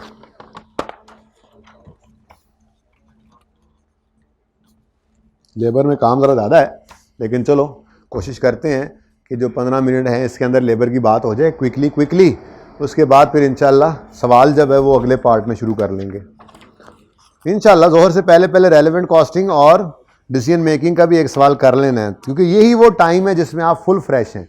छोटी सी एक ब्रेक दे दूंगा 10 मिनट की, ये भी नहीं दूंगा यार। और बताओ, हाँ ये क्वेश्चन 1 अभी कर लेते हैं। रिंग लिमिटेड आ गया, गुड। सैटर्न लिमिटेड आ गया, कैपुचिनो आ गया, ठीक है, यही 4 हैं। बाकी तो रिसेंट वाले करने हैं ना, उनको पहले दे दिया, ठीक है। ये क्या यार, ऊपर लेक्चर 1, लेक्चर रिवीजन क्लास, देखो ना मैंने हेडिंग बनाई थी ना, मैंने वो तुम्हें दिया नहीं ना, इसलिए तो इसकी हेडिंग ये बना लेनी थी, ये रिवीजन क्लास 1 लेक्चर 111 ऐसे कर लेना आप, ठीक है ना, आइंदा कुछ आए तो। हाँ चले, ये मुझे आप भेजोगे ना तो मैं इसी में डाल के ऑनलाइन वालों को फिर भेज दूंगा, मुझे जो आपने बनाए हैं ना हैंड आउट। अच्छा ये छोड़ें, इसको छोड़ें, ये मैंने लिखना भी है ना क्या क्या किया, अभी तो प्लान सारा आगे पीछे हो गया, ये देखो ना, सो आगे ये चेंज किया। अच्छा जी, लेबर मटेरियल कॉस्ट के बाद तीसरी बात है लेबर कॉस्ट। कुछ फायदा हो रहा है इस बात का या छोड़ दें इसको? नहीं हो रहा फायदा? अच्छा अब लेबर कॉस्ट कैसे निकलती है ये भी बताओ, ऊपर से बूटी लगा लो थोड़ी सी जी। वेज रेट आता है, यहां पे क्या था जी, मटेरियल रेट था, यूं कर लेते ना जरा, मटेरियल रेट, ठीक है जी, मटेरियल क्वांटिटी पर यूनिट। अच्छा यहां पे अब क्या आएगा जी, वेज रेट। और उसी तरह से हो सकता है ना कि एक यूनिट पर 2, 3, 4 घंटे भी लगते हो, ऐसा भी होता था ना, तो लेबर आर पर यूनिट आ गया। और भाई हैंडआउट को क्या देखी जा रहे हैं, जब हैंडआउट की बारी आएगी बता दूंगा, ये तो बहुत दूर है वो सफ़र। अभी यहाँ से लर्निंग कर्व रिवाइज करेंगे, फिर लर्निंग कर्व सवाल के अंदर मैं करवा दूंगा, फिर बाकी सवाल आपने करना है। सोल्यूशन भी मैंने कहा था डाल दें, सोल्यूशन सारा आगे डला होगा, चाहे आई कैप वाला ही होगा सही, ठीक है।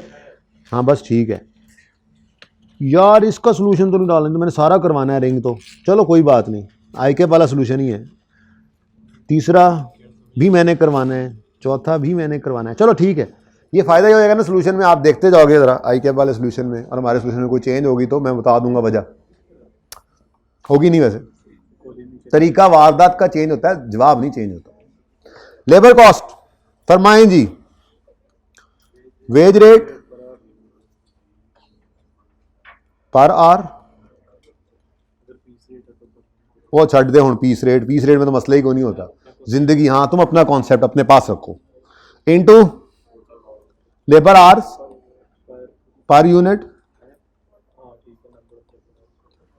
ये एक यूनिट के ऊपर, एक यूनिट की कॉस्ट ऐसे निकलती थी, 100 रुपया हम 1 घंटे का इनको देते हैं, और 2 घंटे हर लेबर जो है ना 1 यूनिट बनाने पे लगाती है, तो इसका मतलब 100 इंटू 200 रुपये 1 यूनिट पर लेबर कॉस्ट लगती है। मैं लेबर कॉस्ट निकाल रहा हूं, लेकिन यूनिट्स टोटल कितने बनाए वो भी तो पता होना चाहिए। तो यहां तक जा सकता हूं मैं, into production units.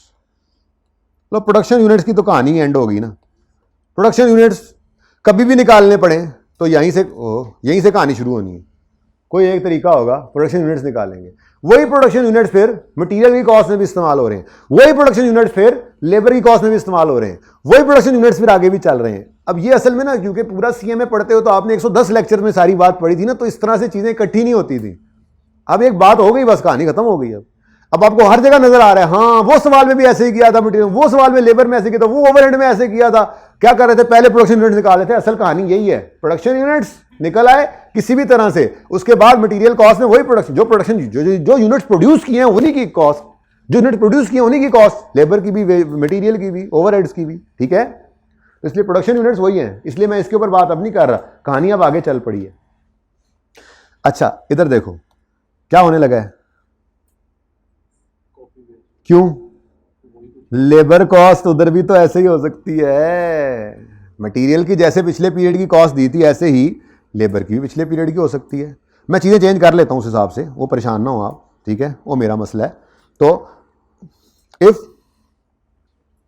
Total labour cost of previous period is given in question, तो क्या करोगे, टोटल लेबर कॉस्ट को डिवाइड कर लोगे ओल्ड प्रोडक्शन यूनिट से और मल्टीप्लाई कर दोगे न्यू प्रोडक्शन यूनिट से। इन्फ्लेशन, अच्छा इन्फ्लेशन यहां भी आ सकती है, सॉरी मैं यहां पे इन्फ्लेशन नहीं लिखी, न्यू प्रोडक्शन यूनिट्स,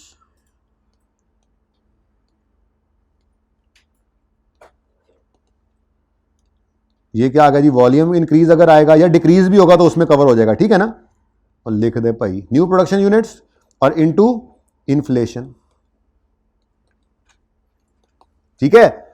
नीचे तो वैसे ही प्रोडक्शन वॉल्यूम और वो इकट्ठे लिखे थे, ऊपर मैं लिखना भूल गया, माजरत। ये ऐसे यहां पर भी है, new production units into inflation percentage, ठीक है। और सॉरी, ओल्ड लेबर कॉस्ट देकर परसेंटेज भी दे दिया करता था, तो ओल्ड लेबर कॉस्ट पे आप प्रोडक्शन वॉल्यूम की परसेंटेज लगाएं, उस पर इन्फ्लेशन की परसेंटेज लगाएं, तो ये निकल आती थी न्यू। इस तरह से भी 2-3 सवालों के अंदर शायद हमें करना पड़ा था, हम मटेरियल कॉस्ट या लेबर कॉस्ट इस तरह से निकाल लिया करते थे। यही 2 तरीके हो सकते हैं मैक्सिमम, अगर इसको डिफरेंट तरीकों से बता रहा हूँ, डाटा इस तरह का दे दे तो ये काम कर लेते हैं, या फिर वो फैलाकर भी चीज़ें देता होता था। आगे चीज़ें क्या क्या चेंज हो सकती हैं, वेज रेट पर लेबर आवर जो है, इस पर कोई चीज़ चेंज कर सकती है इसको, वेज रेट पर लेबर आवर को जी क्या चेंज कर सकती है, वेज रेट को इन्फ्लेशन सिर्फ इंपैक्ट देती है, यानी कि अगर डाटा वो ऐसे दे, ठीक है, वेज रेट के अंदर तो नॉर्मली इन्फ्लेशन ही होती थी, वेज रेट में सिर्फ इन्फ्लेशन आती थी। आप जिस जिस तरफ जा रहे हैं ना, वो सारी तरफें ये पड़ी हैं। लेबर आवर पर यूनिट में एफिशिएंसी आती है तो बेहतरी, अगर कमी आती थी तो लेबर आवर बढ़ते थे, इसी में लर्निंग कर्व आता था, इसी में जो है वो idle time, loss, wastage time वो आता था, वो सारा कुछ इधर पड़ा है, टेंशन मका हुआ। इधर सिर्फ क्या आता है, इट इज इफेक्टेड बाय, कैसे लिखा था ऊपर, इज इफेक्टेड बाय इन्फ्लेशन। बेटा वेज रेट पर लेबर आवर तो उतना ही रहता है, ओवर टाइम भी उसी तरह से आ जाएगा, फिर वो तो ओवर टाइम अलग से दिया होता है ना, ठीक है। तो वेज रेट को इन्फ्लेशन कैसे लिखा था, इज अफेक्टेड बाय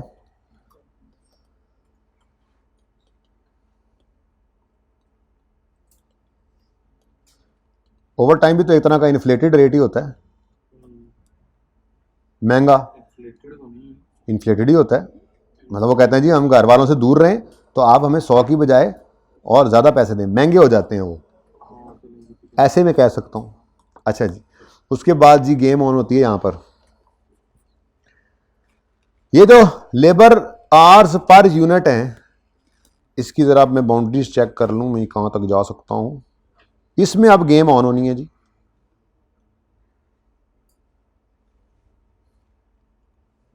इसमें क्या कुछ हो सकता है पॉसिबली, हाँ जी, लेबर आवर्स पर यूनिट पे आप बताएं, असल आज आप कर रहे हैं सारा काम। बोनस किस वजह से आता था, बोनस कब देते थे आप, चलो आपकी बात से ही बात निकालता हूं, तो एफिशिएंसी कहेंगे इसको ना, ठीक है। तो इसके ऊपर पहला इंपैक्ट किसका आता है, labour our per unit is affected by efficiency.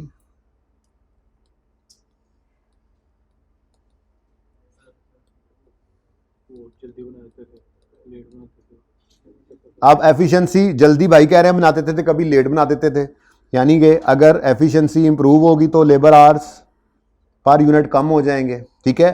अगर एफिशिएंसी में इंप्रूवमेंट आती है, इंप्रूव होती है, तो उसका असर क्या होता था, लेबर आवर्स कम हो जाते थे per unit, labour hours per unit, वो तीर उत्ते थले हो रहे हैं, लेबर अगर इंप्रूव हो तो उसका मतलब क्या होता है, labour our per unit decrease हो गए, और अगर डिक्रीज हो जाए एफिशिएंसी, डिटीरियोरेट कम हो जाए, डिक्लाइन कर जाए, तो फिर लेबर आवर्स पर यूनिट बढ़ जाते थे, तो ये इंपैक्ट हो सकता है। इसमें भी यूनिट ऑफ मेजरमेंट की कन्वर्जन आ सकती है, लेकिन वो एक ही होती थी, कुछ याद है, हाँ बस मिनट्स को सेकंड वाले काम नहीं करवाए थे उसने, मिनट को और में चेंज करना पड़ जाता था हमें, ठीक है। तो conversion of unit of measurement इसमें भी आ सकता है,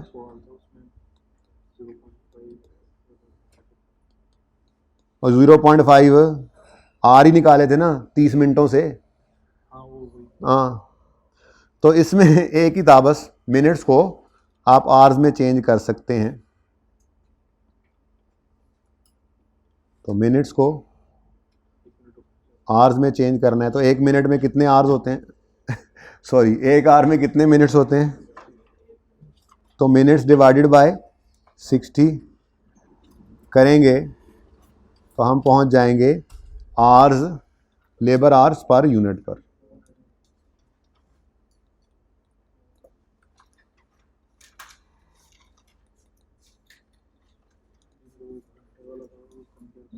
ये उठ के जाना कोई नहीं है, ठीक है ना, गुजारा करो, बैठो औखे सौखे होकर, आज छुट्टी कोई नहीं है। ये असल में ना पहला जो हमला होता है ना, सवेरे सवेरे फ्रेश, इसीलिए बुलाया, इसीलिए तो कल क्लास नहीं रखी थी 11 बजे। अगर मैं बुलाता भी तो 11 बजे बुलाता तो उस वक्त वैसे ही आप लोग भी आधे थक चुके होते, मैं भी आधा। तो अभी जो ये देखो, अभी तक वो 11 नहीं बजे और हमने कितना काम कर लिया अलहम्दुलिल्लाह। बच गए बाकी ना करो। मैं ब्रेक देता हूँ, ये करके एक सवाल करके आपको होमवर्क दूंगा। आप ब्रेक में जिन बच्चों ने होता है ना, कुछ को नहीं रेस्ट चाहिए, वो ब्रेक के अंदर वो सवाल कर लेंगे, उसके बाद बाकी ब्रेक कर लेंगे, ठीक है? चुप है और चुप कर जाओ। वेस्टेज वाली कहानी भी इसमें है, तो वेस्टेज वाली कहानी यहां लिख देता हूं जी। और लर्निंग कर्व भी है, ठीक है? इफेक्ट ऑफ लर्निंग कर्व आता है, उसकी बात बाद में करता हूं, ज़रा तफसील से करनी पड़ेगी, ठीक है? इफेक्ट ऑफ लर्निंग कर्व,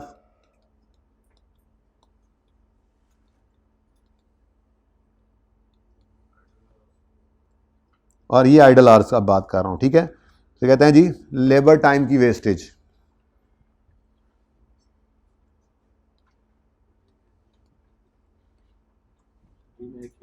नहीं, पूछो।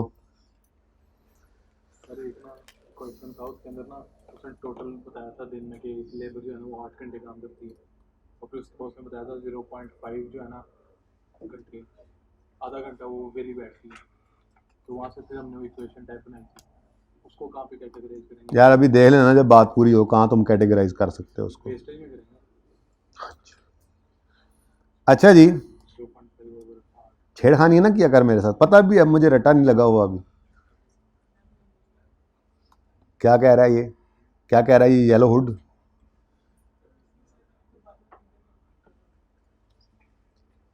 इसने कुछ गलत बात की मुझे लग रहा है। नहीं, पक्की बात है, इंसान अच्छा है वैसे। अच्छा बच्चों, उसी तरह से लेबर टाइम वेस्टेज भी सिंगल रेट भी गिवन हो सकता है, और वो कहाँ बनाया अभी, कहाँ गया ये, सिंगल वेस्टेज रेट भी गिवन हो सकता है, और 2 वेस्टेज रेट भी, मतलब वही लेबर की वेस्टेज क्या है? आइडल टाइम, जो वेला बैठते हैं लेबर। हाँ, इसमें भी 2 हो सकते हैं, बिल्कुल वैसे ही चलाएंगे। लेकिन हमने किया तो वो आया नहीं हुआ, क्या करें फिर? तो तो आ जाएगा तो कर लेंगे। लर्निंग कर्व, तुम ज़रा 1 मिनट साइड पे हो जाओ ना यार, तुम्हें बाद में देखते हैं, तुम कहाँ बीच में घुसे चले आ रहे हो। पता भी है तुम्हें इस वक्त वेस्टेज की बात हो रही है, मैंने समझा दिया उसको, आप परेशान ना हो जी। जी बच्चों, अगर एक वेस्टेज रेट कैसे लिखा था, single wastage rate is given in question, same ताकि हो जाए ना, ताकि आप बस ऐसे यूं गुजरे, अब हाँ अच्छा ये बस इतना सही है, ये तो सिंपल है, ठीक है, सेम ही चीज़ है, बस ये सेम हो जाती है चीज़ें, जब एक जैसी लगती है ना, आप समराइज हो जा रही हैं चीज़ें, आपकी कम हो गई हैं चीज़ें, खत्म कहानी। बस ये यार 4 चीज़ें थी, सारे सीएमए कर दिए, इतने पास पेपर्स आपने किए हैं, हद कर दिए पास पेपर, मैंने मैक्सिमम पास पेपर्स आपको करवाए हैं। अब आप देख रहे हो कि उनमें से इनसे बाहर चीज़ नहीं है, तो फिर अब एंड पे आके आपको पता लगता है अच्छा ये जब तैयारी पूरी होती है ना, इसीलिए तो थोड़ा सा गैप डाला था और आपको कहा था सवाल करो, ये वाले करके आए सवाल आप। अच्छा बस इतनी सी तो बात थी, ये था सारा सीएमए। अब ये पहले दिन कुछ समझ नहीं आता, या आखिरी दिन ही जाके पता, जब आपकी तैयारी अच्छी हो जाती है ना, तो फिर आप इस तरह से समराइज कर लेते हैं चीज़ों को। तो ये मैंने आपके लिए समराइज कर दी है, तो आपकी तैयारी अल्हम्दुलिल्लाह अच्छी थी, समराइज आपके लिए हो गया, अब आपके लिए ईजी है पर्चे को पास करना, बाकी फिर किस्मत की बात है। इंसान के तो बस में कोशिश ही है। सिंगल वेस्टेज यानी idle time wastage rate is given in question, और दूसरा केस है जी, तो पहले सिंगल को देख लें, बिल्कुल ऐसे ही। ये देखो material output, material loss, material input था ना, यहाँ पे labour hours worked plus idle time जिसको वेस्टेज कहेंगे और लेबर आर पेड। वर्क कौन सा होगा? जो आउटपुट है, और पेड कौन सा होगा? जो इनपुट है। ठीक है, कर रहा हूँ आपके लिए, लिख रहा हूँ।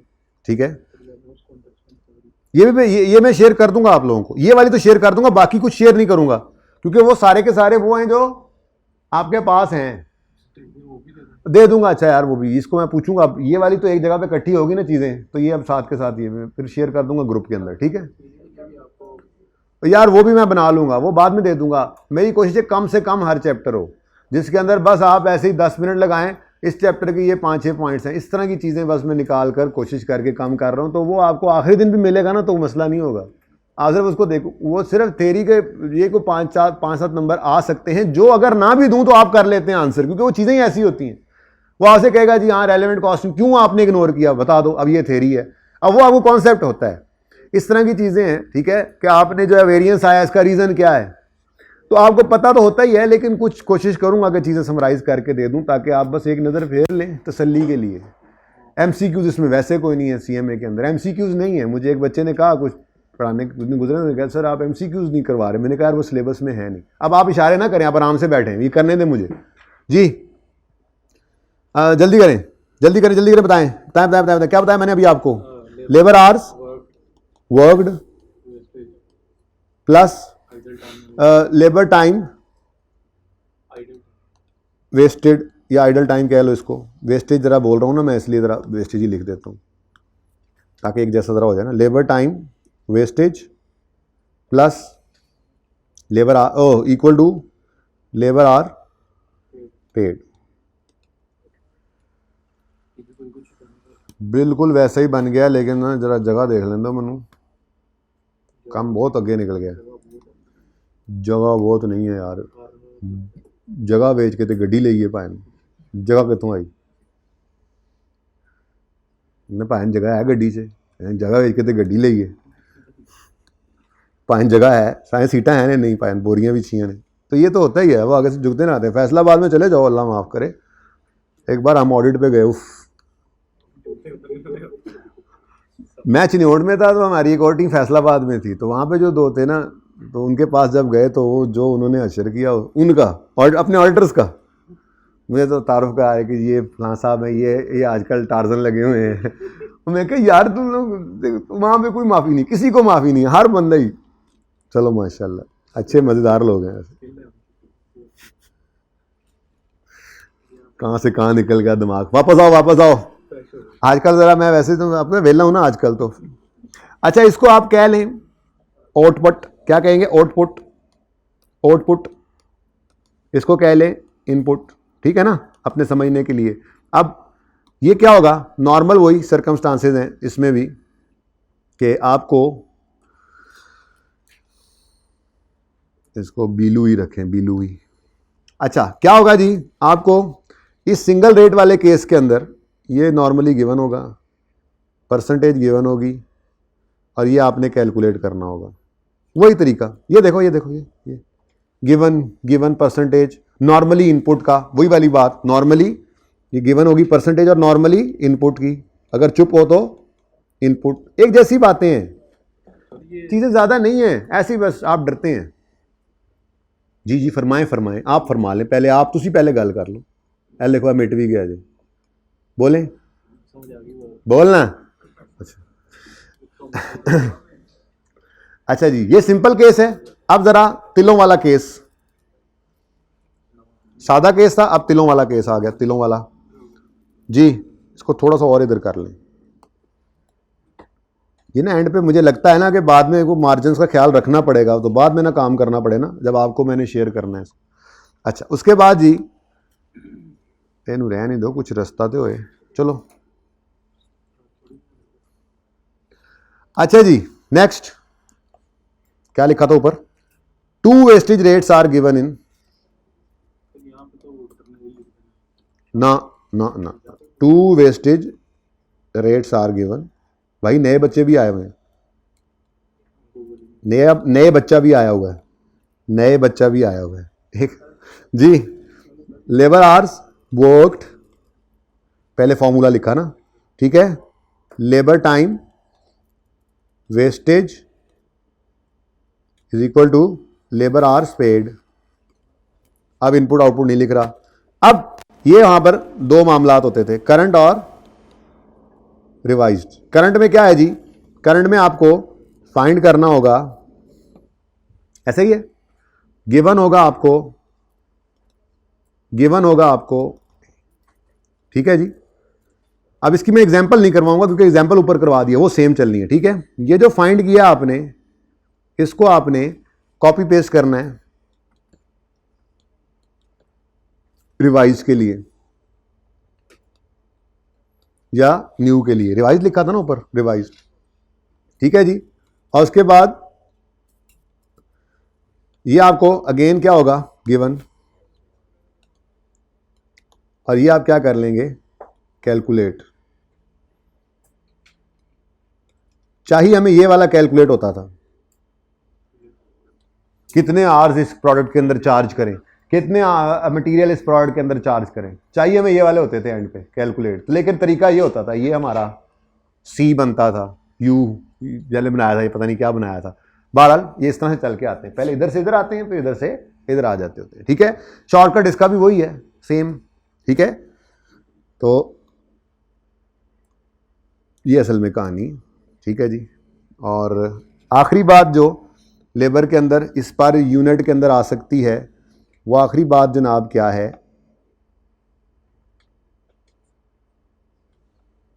चल भाई आ जाते इन्ना थल्ले भी देगी गया अपनी नजर तो भी आ जाते, शाबाश आ जा। ये जी, तो ये सारी लड़ाई कहाँ पड़ी हुई है, यहाँ पे, क्योंकि बाकी तो कुछ था ही नहीं, ये सेम पिछले जैसा। इस पे इन्फ्लेशन का असर पड़ सकता है, और इधर लड़ाई शुरू हुई, एफिशिएंसी का असर भी इस पे पड़ता था, कुछ सवालों में देखा हमने, ये भी कुछ सवाल में यूज हो गया था।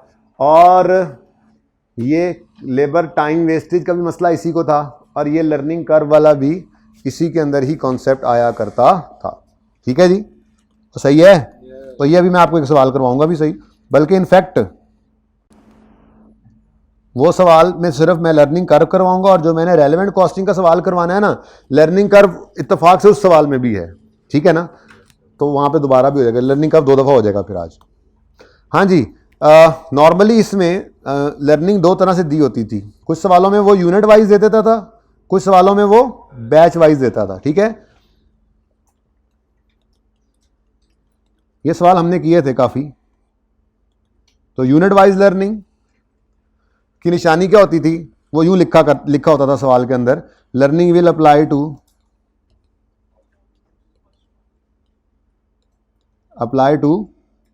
फर्स्ट, क्या जो बोला था वही बोल देते, चलो 500 आई थिंक बोला था, first 500 units and thereafter it will stop, thereafter it will stop, ठीक है जी। तो इसके अंदर फिर हम क्या करते थे, हम कहते थे जी एक फॉर्मूला होता था हमारा, y is equal to a x की पावर b, ठीक है जी, जिसके अंदर हमें ये y क्या होता था, y क्या होता था, एवरेज क्यूमुलेटिव टाइम, पता है आपको। ये बताओ ए क्या होता था, ये काम की बातें लिख ले सिर्फ, ए क्या होता था जी, time taken to produce first unit,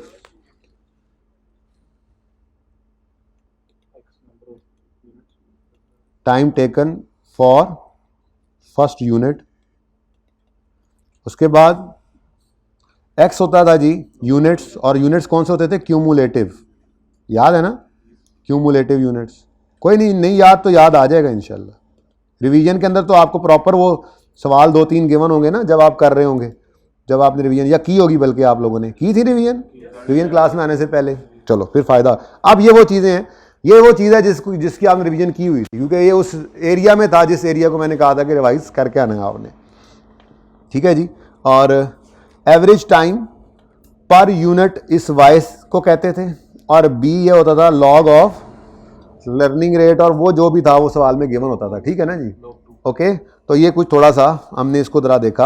अब असल में कहानी कहाँ पे आके फंसती थी, कहानी यहाँ पे आके फंसती थी कि वो कहता था लर्निंग ने स्टॉप हो जाना है, तो हमें वर्किंग यूँ करनी पड़ती थी। मिसाल के तौर पे 500 यूनिट्स के ऊपर लर्निंग स्टॉप हो रही है, तो हम यूँ वर्किंग करते थे, टोटल टाइम फॉर 500 यूनिट्स, ये हम इस फॉर्मूला से निकालते थे, याद है? अभी निकाल के देखेंगे, मैं सिर्फ जरा क्विक रिवीजन कर रहा हूं, ठीक है ना। और फिर हम करते थे जी टोटल टाइम फॉर 499 यूनिट्स, और हमारे पास आ जाता था 500th यूनिट का टाइम।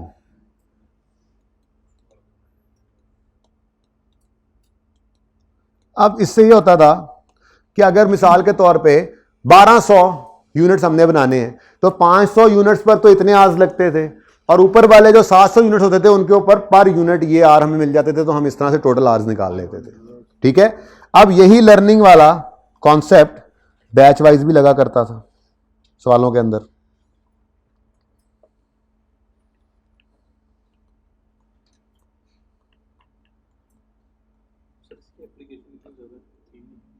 काफी ज्यादा थी यार, सवालों में अक्सर ही आया हुआ था, अलग नहीं आता नॉर्मली, ये सवालों के अंदर ही आता है। रेलेवेंट कॉस्टिंग के साथ मिक्स आज देख लेंगे, एक दो सवालों में पहले हमने डिसीजन मेकिंग के अंदर उसको मिक्स देखा है, एक दो नहीं बल्कि 4-5 सवालों में देखा। तो जो असल में उस चैप्टर में हमने सवाल किए थे उसमें कोई सवाल सिर्फ लर्निंग कर्व का नहीं था, बल्कि छोटे छोटे सवाल सिखाने के बाद जब सवालों पे गए थे तो वो मुख्तलिफ डिसीजन मेकिंग के सवाल थे जिनके अंदर लर्निंग कर्व अप्लाई हो रहा था, ठीक है। अच्छा जी, तो यहां पर कैसे लिखी होगी अंग्रेजी आप ही बता दें। Learning will apply to first 5 batches, भाई कह रहे हैं first 5 batches and thereafter learning will stop.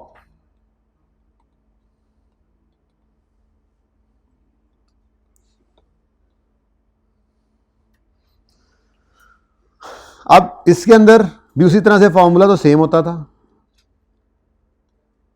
लेकिन यहां पर जो ए लेते थे हम, वो ए लेते थे time taken for first batch, first unit नहीं फर्स्ट बैच, सारा कुछ बैच वाइज आ जाता था, ठीक है। और ये जो एक्स होता था, ये एक्स भी हम लेते थे नंबर ऑफ बैचेस क्यूमुलेटिव, ठीक है ना, बैचेस भी आ जाते थे, नंबर ऑफ बैचेस।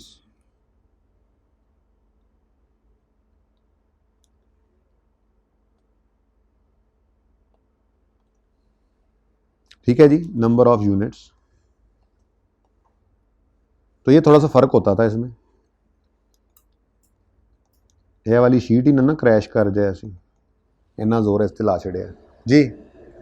अच्छा, अब उसके बाद यहां पर भी मसला वही आता था कि मिसाल के तौर पे हमें उसने कहा जी 12 बैच बनाने हैं, अब हमारे पास तो सिर्फ 5 बैच तक लर्निंग लग रही है, तो हम इस तरह से निकाला करते थे total time, total average time, total time निकाल लेते थे, एवरेज निकाल के पर यूनिट उसको फिर मल्टीप्लाई भी कर देते थे, total time for first 5 batches, ये निकाल लिया करते थे हम, आवर्स में ये होता था, ठीक है ना। उसके बाद टोटल टाइम फॉर 4 बैचेस आ जाता था, बिल्कुल सेम, ये रिवीजन चल रही है बस, ये सब कुछ आपको आता है। अब देखो, अब आप ज़्यादा तेज़ी से कर रहे हो, ये जो प्रॉब्लम्स वाली है ना, ये सिर्फ मुझे लिखनी पड़ रही, क्योंकि मेरा प्लान ये था कि मैं उधर लिखूंगा, लेकिन मुझे यहाँ पे आके आइडिया होगा कि नहीं, इसको भी यहीं पे ऐड कर देता हूँ ताकि आपको ये दे सकूँ, वरना मैंने सारा कुछ ऊपर जो है ना ये सारा लिख के आया हूँ, जो हम इस तरह से रिवाइज करना होता है, जो हमने जहाँ कहीं पे फॉर्मेट्स बनाए थे ना वो सारे मैंने यहाँ पे लिख लिए हुए हैं, ठीक है। तो आपको ईजी भी रहेगा, इंशाल्लाह याद भी आता जाएगा जी।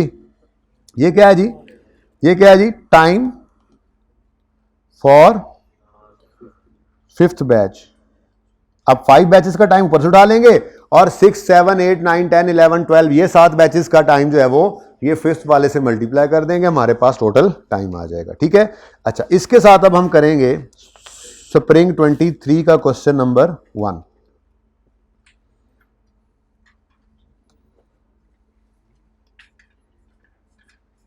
आपके हैंडआउट के अंदर ये सबसे पहला, जो भी हैंडआउट नहीं मिला आपको, सबसे पहला ये सवाल है, ठीक है जी। छोटा सा सवाल है, लेकिन उसमें भी मैंने सिर्फ आपको करवाना है लर्निंग कर्व, ठीक है। ये देख लें जी, इसकी पिक्चर अगर किसी ने लेनी है तो मेरे से अगर वो पीडीएफ ना बना तो मैं इसकी तस्वीरें खींच खींच के फिर ग्रुप में भेज दूंगा। पीडीएफ नहीं भी बनता ना तो मैं तस्वीरें खींच खींच के ना, ये क्योंकि पेज इकट्ठा हो गया ना, तस्वीरें खींच खींच के तो ये मैं फिर ग्रुप में भेज दूंगा। तो बेटा मजे ना लो, पढ़ लो। लेबर कॉस्ट पिछले साल की दे दे, पिछले साल के यूनिट्स हो, इस तरह से भी निकलवा सकता है वो इस साल की कॉस्ट, या लेबर कॉस्ट देकर परसेंटेज दे दे, इस तरह से भी निकलवा सकता है। फिर वेज रेट पर इन्फ्लेशन लगवा सकता है। लेबर आवर पर यूनिट जो है उसके अंदर एफिशिएंसी भी लगती है, यूनिट ऑफ मेजरमेंट भी आ जाता है, वेस्टेज का मसला भी इसके अंदर आ सकता है, और लर्निंग कर्व का इफेक्ट भी इसी के अंदर ही आता है। ठीक है नवे नवे भाई, समझ आ रही है? वो ऐसा ही हो रहा है फिर नाम याद है भाई ने कहना है पहला दिन है ना जी, झाका हाले उन्होंने इतने बेशरम लोग बैठे ने बड़े, उनको समझना है, वो नहीं जाने देते मुझे, लम्बे डाल देते हैं मुझे। 10 मिनट की ब्रेक चाहिए, बस ये सवाल की लर्निंग करवा लूं, 10 मिनट की ब्रेक। ठीक है, अब मजे की बात है उसने मुझे नहीं भेजा ये सवाल, तो ठीक है ऐसा कर लेते हैं। अभी यहां पर पार्ट 2 को ब्रेक करते हैं। कितना, सवा घंटा हो गया वैसे? वो कोई नहीं, अभी तक हमने सिर्फ 2 क्लासेज ही की हैं, अभी सिर्फ 3 घंटे पढ़ा है। ओ माय गॉड, हमने अभी 10-12 घंटे पढ़ने का टारगेट किया था मैंने आज। चले ठीक है जी, पार्ट बी को क्लोज करें।